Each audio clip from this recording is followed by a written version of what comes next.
Well folks, the lavender is ready. We will open up Friday, May 28th. As in years past, $7 per person gets you in. Cut 20 fresh lavender stems. Nice taste of lavender ice cream to enjoy also.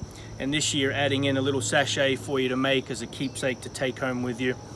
Field itself, just under 200 plants, so not the rolling hills of purple, and really more about education.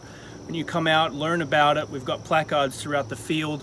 But if you can tie your visit in with our talk at 11 o'clock each day, it's about 15 minutes. It's free for those who have paid to get in. We'll talk about growing it, preparing your soil, pruning it, drying it, harvesting and enjoying it, hopefully for years to come. So come on out. We look forward to seeing you.